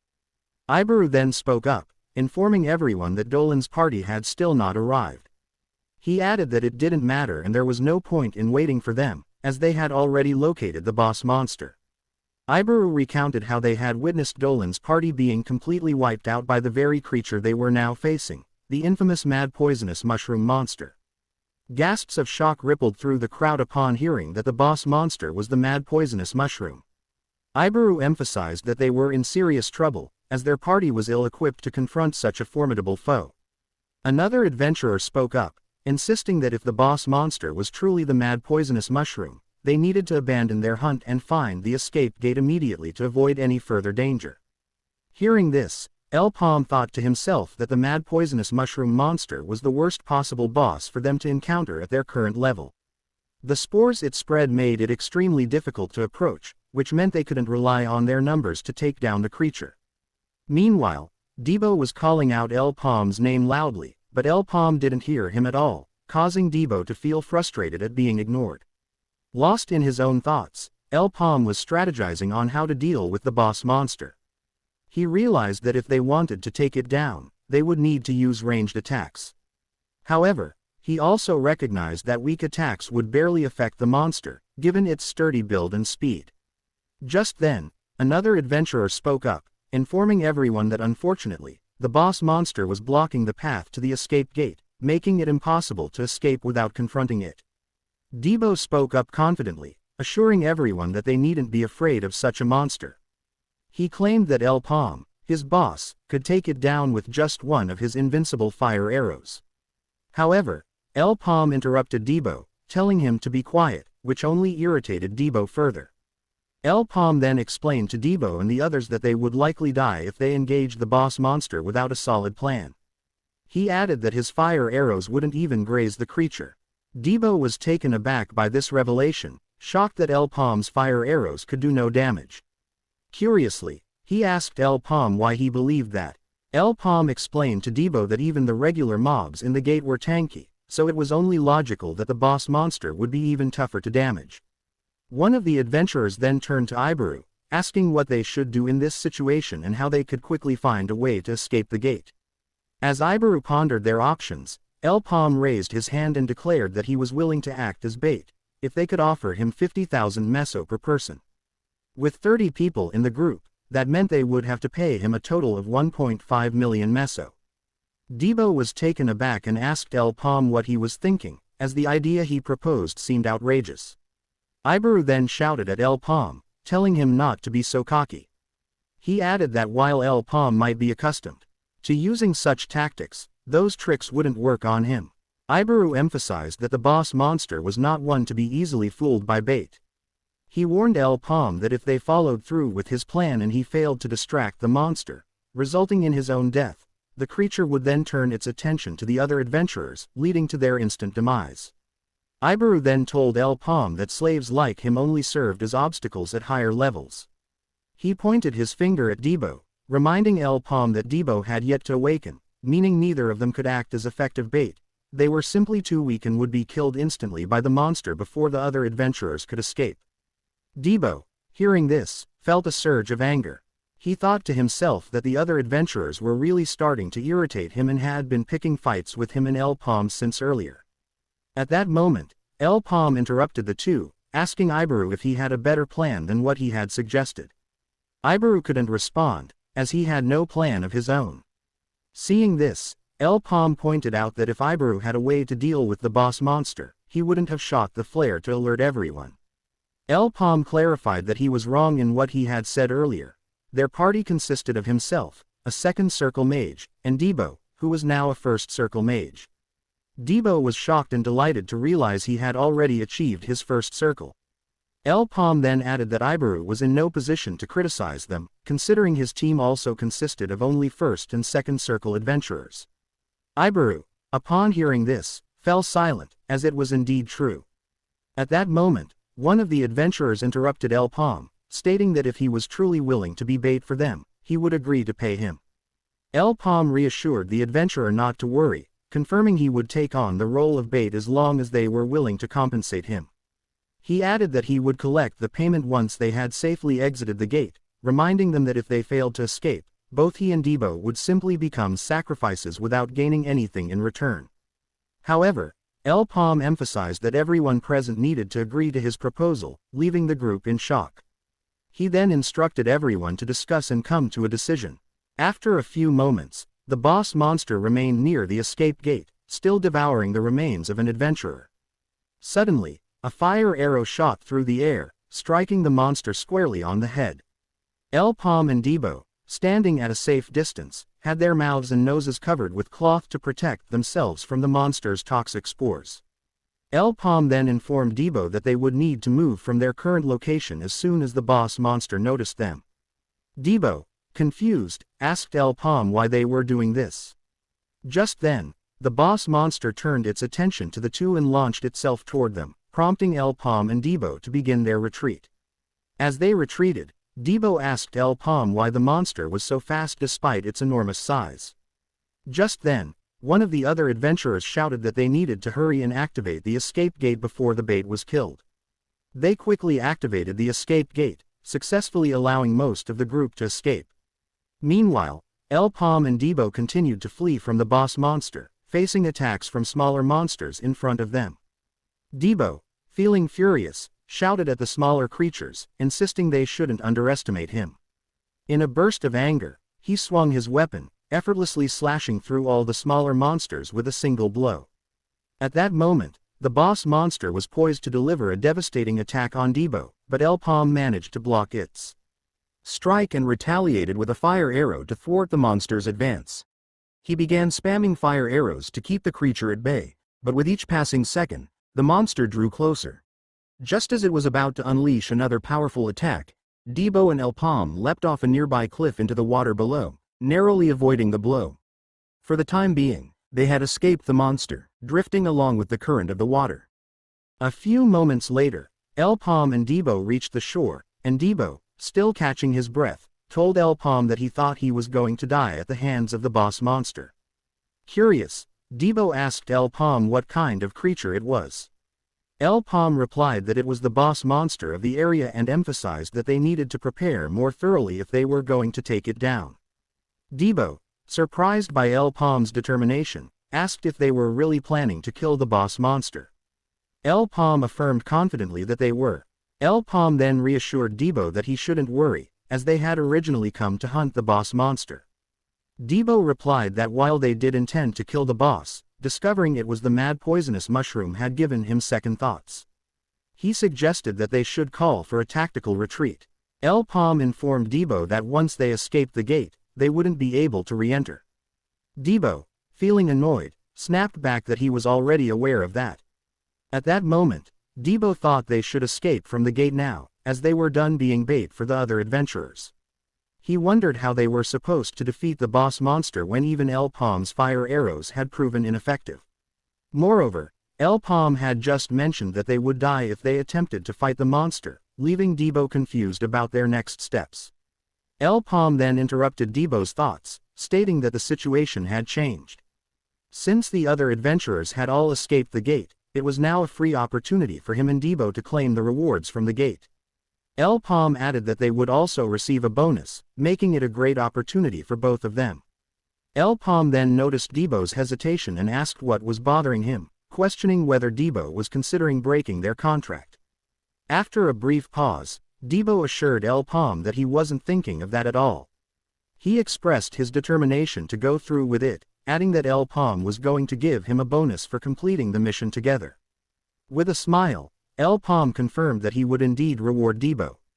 However, Debo then voiced his concern about how they could possibly kill the boss monster when both melee and ranged attacks had proven ineffective. He insisted that he had no intention of throwing his life away on an impossible task. Debo then asked El Paume if there was any feasible way to defeat the monster. Near the exit gate, the other adventurers burst out, panting heavily from their frantic escape. Abbas, standing outside the gate, was taken aback by the rapid emergence of the adventurers. After all, it was a 40-man gate that was meant to pose a significant challenge. He approached one of the adventurers, Juber, who had just exited, and inquired about their experience inside the gate. He also noted that several individuals were still unaccounted for. Juber grimly replied that they had failed to clear the gate. He added that Dolan's party had been completely wiped out and that El Paume's party was still inside. Juber explained that they had been able to escape only because El Paume and Debo acted as bait for the rest of the group. Juber added that the boss of the gate was impossible to defeat with just their numbers alone. Abbas, annoyed by this revelation, questioned them sharply, asking if they had done nothing inside the gate and simply fled with their tails between their legs. Juber attempted to justify their actions, explaining that the boss of the gate was the notorious mad poisonous mushroom, and there was nothing they could do to overcome such a formidable monster. Hearing this, Abbas decided to return to his office, but Juber called out to him, urging him to stop. He pointed out that El Paume and Debo had yet to emerge from the gate, and since it was still active, it meant that the two of them might still be alive. Abbas firmly told Juber that the two of them wouldn't survive, it was only a matter of time. After all, Juber had already pointed out that the boss monster of the gate was the mad poisonous mushroom, which left no hope for El Paume and Debo to escape alive. Abbas added that if Juber wanted to wait for El Paume and Debo, he was free to do so, but Abbas had no time to waste on those he was certain would perish. At that moment, Juber was left speechless, unable to counter Abbas's grim assessment. At that moment, Abbas regarded the adventurers as utterly useless. He believed that El Paume and Debo were merely fortunate in their previous expeditions, and the idea of a two-circle mage like El Paume defeating a mad poisonous mushroom was laughable. It was clear to him that their chances of success were slim to none. Abbas decided he had no use for adventurers like them, thinking it might be better for El Paume and Debo to perish inside the gate. He longed for adventurers who could rise to challenges, those who could turn the impossible into the possible. With this thought weighing on his mind, Abbas returned to his office. Meanwhile, inside the gate, the boss monster continued to roam, searching relentlessly for El Paume and Debo. At a distance, El Paume was charging his fire arrows, preparing to strike the boss monster. He turned to Debo and declared that it was time to begin the hunt. As he released the fire arrow, El Paume reflected on how the boss monster was faster and sturdier than any he had faced before. To make matters worse, its poisonous attacks added an extra layer of difficulty to the battle. In light of these challenges, Paume decided that it was best to maintain their distance and unleash a barrage of overwhelming ranged attacks. Although Paume understood the need for greater power, he knew he couldn't yet achieve that level with the fire arrows he could currently conjure. However, he believed that using telekinesis to spin the arrow at high speed would significantly enhance its piercing effect. This technique was unique to him, born from his inspiration of a bullet, and he had named the skill, revolver. At that moment, the fire arrow, much stronger and faster than its predecessors, struck the boss monster directly near its shoulder, creating a massive hole in its body. Paume noted that he had aimed for the head, which housed the monster's core, but he realized he had slightly missed, making the situation even more troublesome. Just then, the monster charged at Paume, who managed to fire another fire arrow, though it missed the target. He thought to himself that using the revolver technique while on the move was quite challenging, and the main issue was its cooldown. He needed to finish this fight quickly before the boss caught up to him. As the monster charged toward Paume, Debo had already set a trap in its path. When the monster entered the designated area, Paume signaled to Debo. In response, Debo pulled the rope tied between two trees, causing the monster to stumble and fall into the muddy ground. Seizing the opportunity, Debo hurled his polearm at the boss monster, inflicting significant damage. As Debo observed the monster, he noticed that its pores, which released poison, were now clogged with mud. This realization boosted his confidence, and he felt he could breathe a little easier, enjoying the refreshing air around him. Taunting the boss monster, he declared that it was time to begin the fight. Paume stood at the edge of the cliff, looking down at the monster, and thought to himself that the conditions had finally been met. The core of their mission was to lure the monster into the swamp area, as the fundamental strategy of the hunt was to neutralize the prey's strengths. By doing this, they could nullify the monster's most potent weapon, its poisonous gas. Meanwhile, Debo taunted the monster, asking what was wrong with it and if it was feeling frustrated that all the holes on its face were now clogged with mud, rendering it unable to release its poisonous gas. With that, Debo unleashed a flurry of relentless attacks on the monster, inflicting significant damage. Paume, however, reminded himself that luring the monster to the swamp served a purpose beyond just blocking its poison holes. For a swift creature like the mad poisonous mushroom, the muddy swamp was its worst nightmare, as it couldn't utilize its speed effectively in such terrain.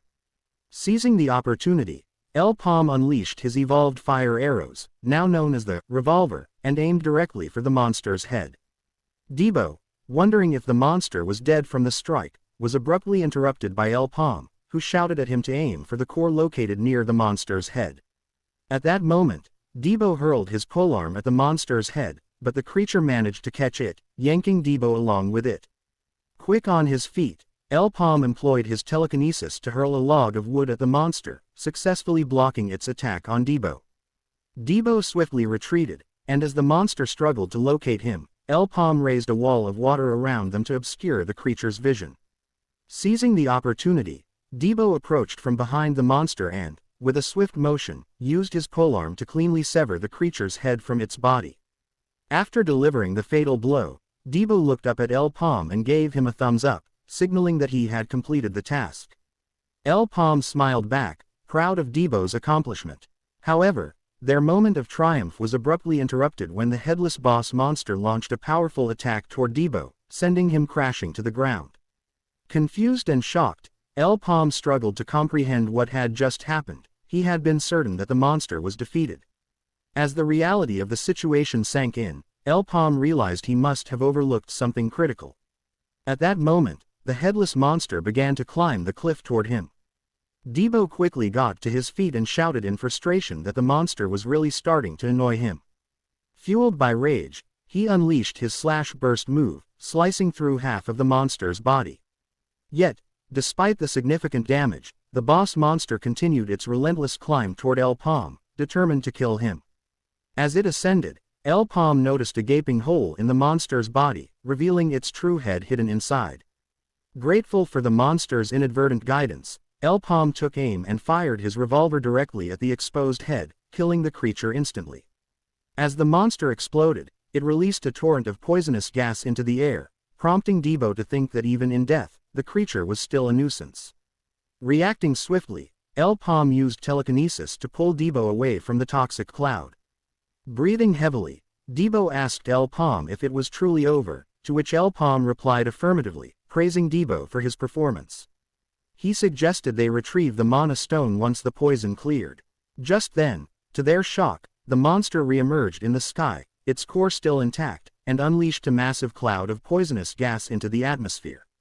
Back in the head office, Rakan chuckled upon seeing Abbas return. He remarked that Abbas's temper hadn't changed a bit. Abbas, apologizing for the situation, suggested they send the Cygna's knights to handle the matter. Just then, a knock sounded at the door. Abbas, irritated, instructed the person outside not to disturb them and to go away. However, the individual insisted on entering. Curiosity piqued, Abbas wondered who would dare defy his orders, only to be taken aback when he saw that it was none other than Paume himself. With a serious expression, Paume announced his return, while Rakan grinned with excitement, sensing he had stumbled upon something intriguing in Paume. At that moment, Rakan called out to Abbas, asking what was happening, as he was surprised to see Paume, whom he had thought dead, standing before them. Grinning, Rakan turned to Paume, expressing his pleasure at finally meeting him and introducing himself. He then remarked that Paume's survival skills were as impressive as the rumors had suggested and added that Paume was exactly the kind of person they needed in Gafor at that moment. Upon hearing this, Paume bowed and expressed gratitude to Rakan for the compliment. Pleased with Paume's politeness, Rakan smiled and mentioned that he had one question to ask. He then inquired whether Paume would be able to demonstrate his abilities once again in the upcoming 100-man gate. Paume replied that it would be difficult, surprising Rakan with his response. Abbas, hearing this, became furious and chastised Paume, reminding him that this was no way to speak to Rakan. He added that he hadn't helped Paume become an adventurer just so he could pick and choose his missions. Rakan then reminded Paume that he still had a debt to repay to Abbas. However, despite Paume's reply, Rakan noted that although he had said it would be tough, he hadn't said it was impossible. With a knowing look, Rakan understood what Paume truly wanted. Rakan then told Paume he would rephrase his question and asked what Paume wanted in exchange for participating in the mission. Later, inside a bar, Debo, shocked, spilled his drink upon hearing that Paume had demanded 5 million meso per person for the 100-man gate. He exclaimed that 5 million was far too much for one person. Meanwhile, Paume, glaring at Debo in anger, was drenched in the drink Debo had spilled onto his face. Realizing what he'd done, Debo quickly apologized to Paume. Debo then asked Paume if he wasn't being too greedy, adding that the offer would likely be declined. He also reminded Paume that if they participated in the 100-man mission, it would be their first big task in a while. Paume, unfazed, replied that this wasn't his concern and that Rakan would be the one to make the final decision. Frustrated, Debo told Paume he shouldn't act so indifferent after creating such a huge mess, warning that if the deal fell through, Abbas would blacklist both of them, ruining their lives. At that moment, Ibaru approached them from behind and remarked that Paume and Debo seemed much more relaxed than he and his team, who felt as if they were on the verge of death. Debo, irritated by the comment, turned to Ibaru and demanded to know what he had just said, adding that this was no way to thank the people who had just saved his and his team's lives. Debo then admitted that he hadn't liked Ibaru since the day they first met and, in a burst of frustration, challenged Ibaru to put aside their ranks and settle things with a fight. Just as tensions rose, Ibaru and his team suddenly bowed to Paume and Debo, offering a sincere apology. Debo, caught off guard by the unexpected turn of events, stood there in surprise. Ibaru admitted to Paume and Debo that he had misjudged their abilities and had doubted their skills. Ashamed of himself as an adventurer for doing so, he apologized on behalf of his team for their actions. Ibaru then pulled out a bag and handed it to Debo, explaining that it contained the promised amount for 30 people, totaling 1.5 million meso. He added that everyone had pitched in a little extra as a gesture of gratitude. Still taken aback by the situation, Debo accepted the bag and thanked Ibaru and his team for fulfilling their promise. Paume, upon hearing Ibaru's offer, calmly told him that the extra money wasn't necessary, stating that he only wanted the agreed-upon sum of 1.5 million meso.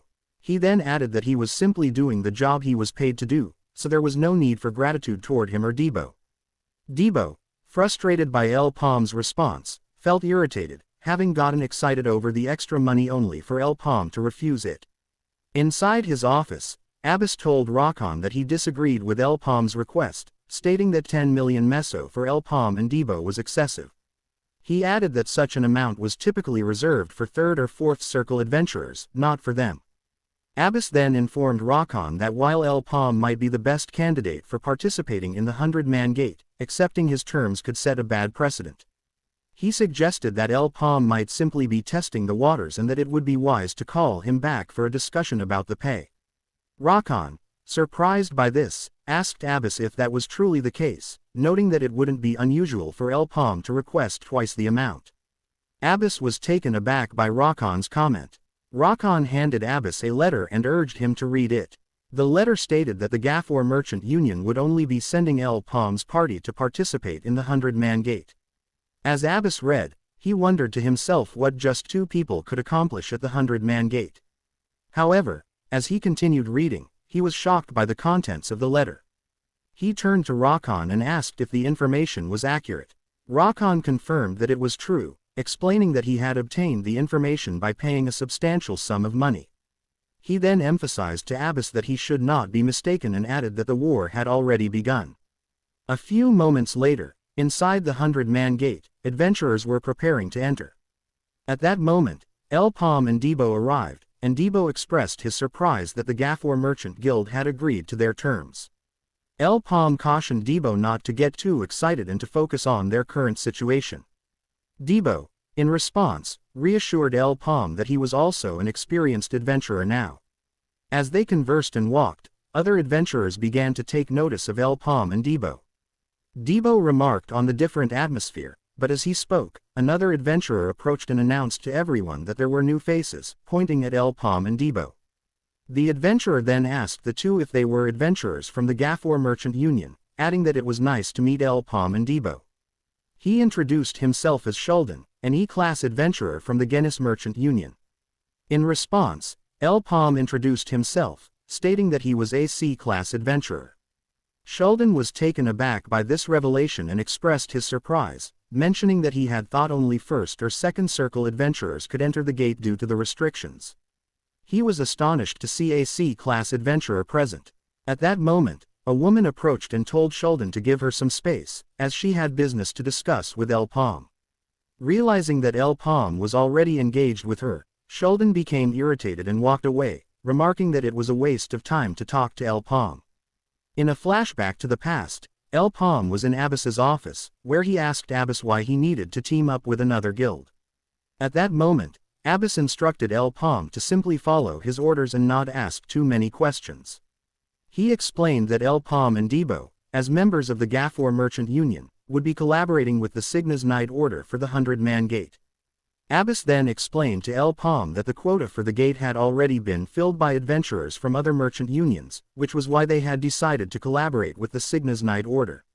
He added that even though they were just trainee knights, their chances of successfully completing the 100-man gate would be higher. Abbas acknowledged that the Cygna's Night Order might have ulterior motives for participating, but he believed that their offer to the Gafor Merchant Union was reasonable. He concluded that it would be more beneficial for the two groups to work together. Upon hearing that, El Paume told Abbas that he understood the situation and remarked that cooperation should not be difficult. However, Abbas cautioned him that it would not be as easy as he thought, expressing his feeling that there was something off about the Cygna's Night Order.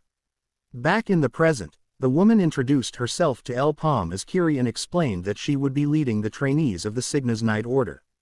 Kiri then warned El Paume not to assume they were of the same status simply because she had spoken to him.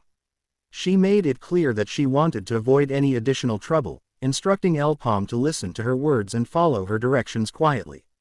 Debo, observing Kiri's attitude toward El Paume, felt irritated by her behavior.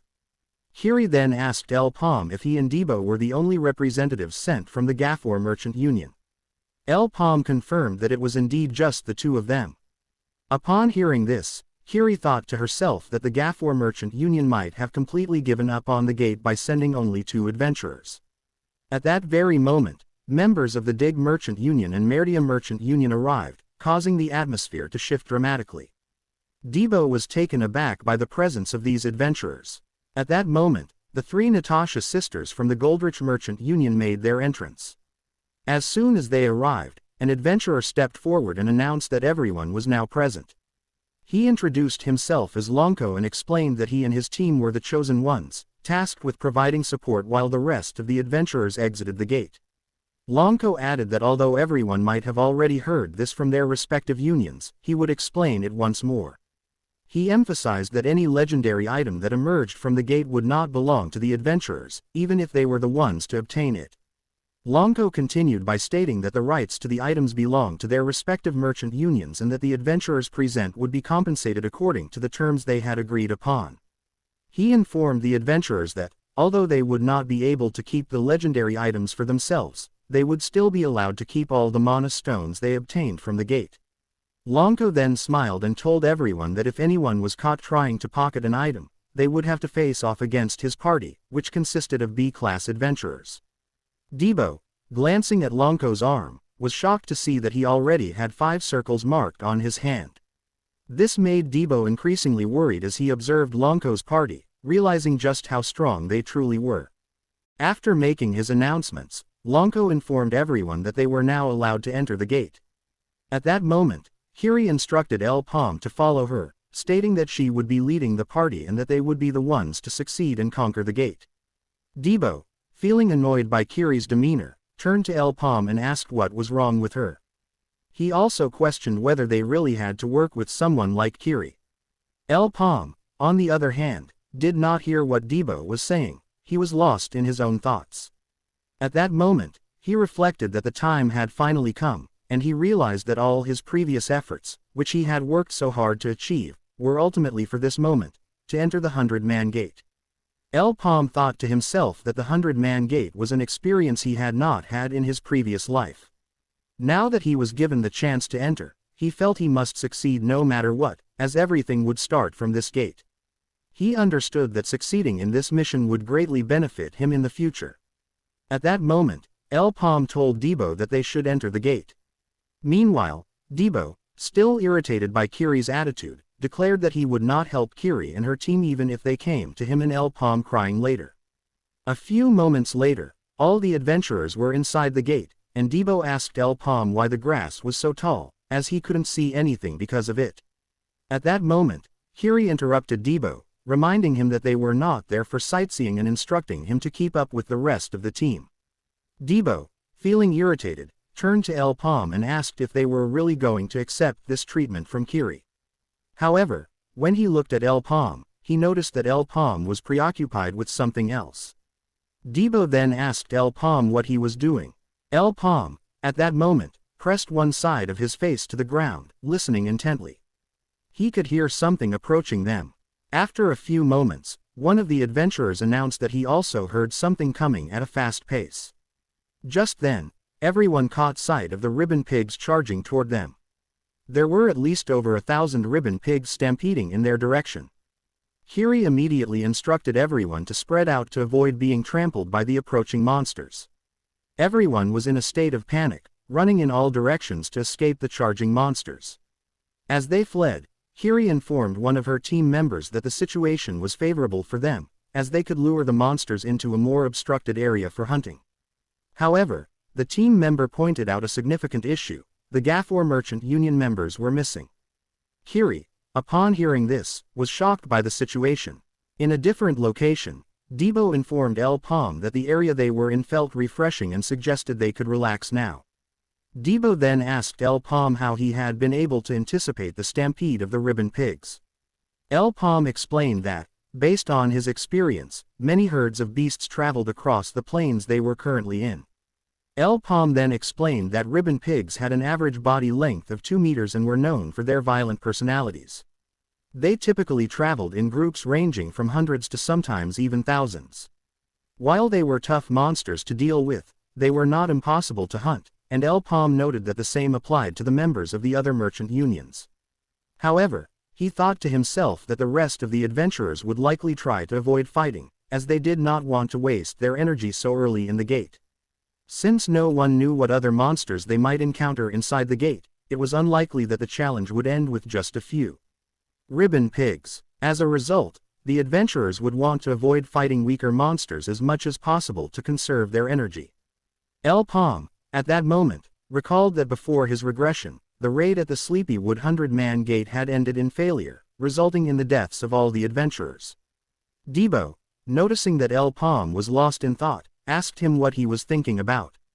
Just as Debo was about to ask his question, he accidentally stepped on a hidden trap, triggering it. Sharpened logs flew toward Debo, but he narrowly dodged them thanks to Paume, who quickly pulled him back just in time. Debo was shocked to discover that there was a trap inside the gate and wondered who had set it. In another area inside the gate, a group of adventurers from the Dig Merchant Union was also encountering traps. However, they managed to handle them easily and without any issues. One of the adventurers, named Babel, remarked that the traps were quite childish after successfully dealing with them. Meanwhile, another adventurer announced to the group that he had finished clearing all the traps in their vicinity. Crocos, the leader of the group, cautioned Babel not to let his guard down, even after they had removed all the traps. He emphasized that while the traps may seem small, they were still dangerous enough to kill someone instantly. Crocos noted that the enemies had adopted human hunting methods, indicating that they were not just ordinary monsters. He deduced that if the monsters possessed this level of intelligence, they must be hob monsters. Crocos explained that hob monsters were significantly more challenging to deal with and were equivalent to boss monsters in a red gate. With this information, Crocos informed his team that they now had a clearer understanding of what to expect. Crocos then stated that the difficulty of this gate was high and that everyone would meet their end without realizing it if there were no adventurers of his caliber around. He urged his team to take advantage of their current situation and knowledge, instructing them to follow him closely. Crocos emphasized that they should not leave anything behind. However, as he turned to his team, he was horrified to see that all of his team members had been beheaded. Before he could react to the situation, Crocos himself was also decapitated in an instant, unable to defend himself or comprehend what was happening. Back with Paume and Debo, Paume was contemplating the identity of the person who had used the ribbon pigs to distract the adventurers entering the gate. He reflected that he had no knowledge of who had devised this strategy, but it had worked out in his favor, allowing him to separate from the rest of the group. This presented a valuable opportunity for Paume to begin implementing the plan he had devised. In a different area, a man stood beside the three Natasha sisters, who were immobilized and unable to move. He expressed that the situation was bothersome but acknowledged that he was pressed for time and needed to get started. Narisha, the eldest of the three sisters, attempted to move her body, but the mysterious man informed her that it was futile, as he had cast a spell that rendered them immobile for the next 30 minutes. Impressed by Narisha's ability to speak despite being under his magic, the man listened as she questioned him about his motives for doing this. The mysterious man then told Narisha that he would eliminate her immediately, as she appeared to be a threat.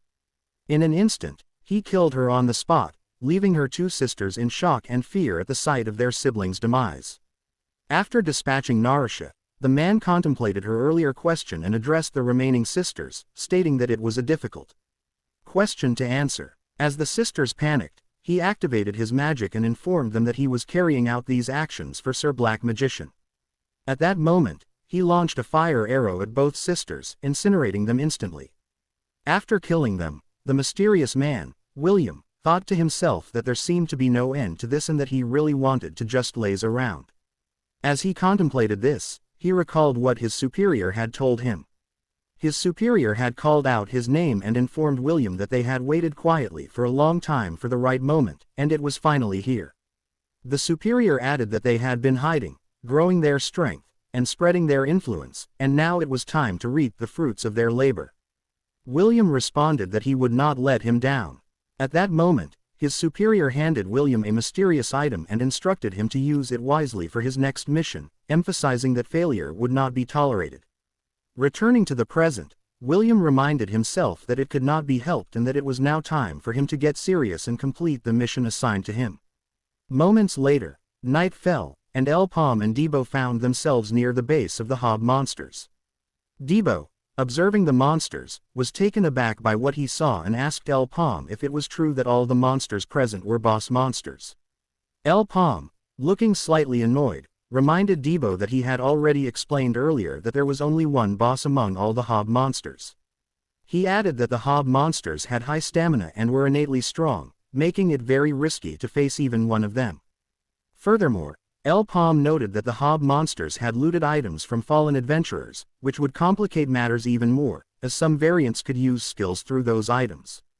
Debo, shocked by the revelation, expressed to Paume that the Hob monsters resembled an army of adventurers, given their ability to wield the weapons of fallen adventurers. He found it hard to believe that they would face such formidable monsters with only the two of them. Debo insisted that it would be impossible for them to confront all the monsters alone and suggested regrouping with Kiri to improve their chances against the Hob monsters. Paume, surprised by this change of heart, questioned Debo about why he wanted to collaborate with Kiri after previously stating that he preferred to work separately from her. Upon hearing Paume's questions, Debo explained that he hadn't anticipated facing such powerful monsters and acknowledged that the situation had changed. He insisted that it would be impossible for just the two of them to confront these foes, so they needed to team up with Kiri. However, moments later, Debo found himself attacking a Hob monster from behind, clearly irritated by Paume's reluctance to cooperate with Kiri.